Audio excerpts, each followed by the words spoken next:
does the name Mercedes mean to you? If you're anything like me, it probably means a luxury, upmarket, executive limousine. The sort of car that most of us would like to own and not very many of us can afford. So it may come as a surprise to you to discover that this is a Mercedes. A completely new and different sort of Mercedes. It's a cross-country vehicle which they've developed with Steyr Daimler Puch. A car for use on the road, but also for use by farmers, by the army, by sportsmen, and a car which is important because of the impact it's going to make on the third world.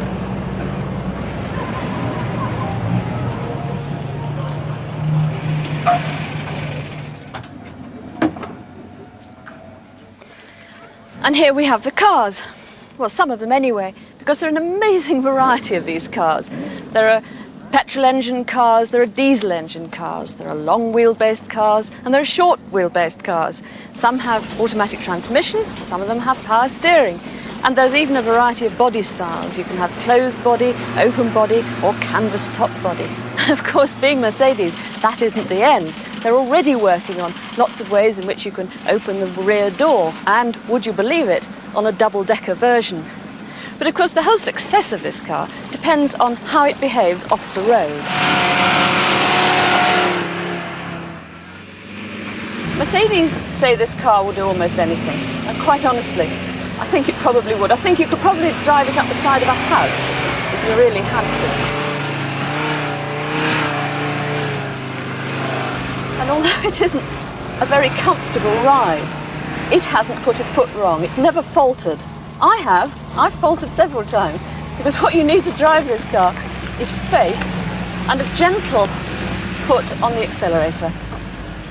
Keeping the car moving gently over the roughest ground, and it'll tackle virtually anything.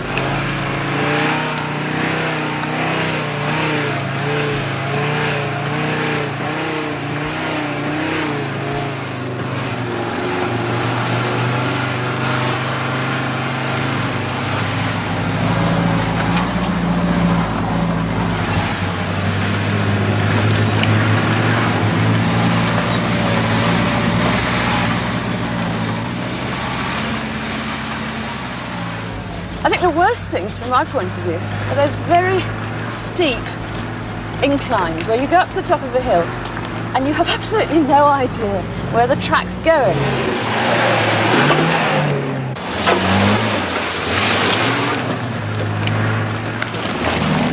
If you look closely, you discover that, in fact, we have 2 gear levers and 2 more knobs. The second gear lever, effectively, brings in another gearbox. It gives you a whole new set of gear ratios for cross-country driving. And the other 2 knobs lock independently either the front or the rear wheels. And it's this that makes this such a remarkable machine.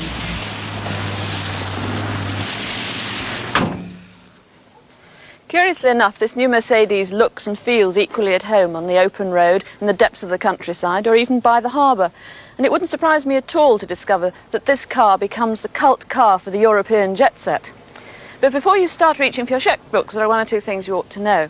First of all, the new factory where this is to be produced in Austria is only scheduled to produce 11,000 cars a year, and that's what you get from Range Rover in a very good year. Secondly, it's not going to be available in the UK for a couple of years. There are plans to make a right-hand drive version, but not yet. And the third thing, of course, is the price. It's very difficult to say what the price will be in the UK in 2 years' time, but as a rough guide, the top of this range, the 2.8-litre fuel-injected version with 4 doors, costs in Germany about the same as the Range Rover. So, it's obviously comparison with Range Rover that we're looking at, and I think probably the most important thing to say is that when Mercedes do something, they don't do it by halves. They're attacking this 4-wheel drive market very aggressively, and I have a nasty feeling that it will be giving people at Rover sleepless nights.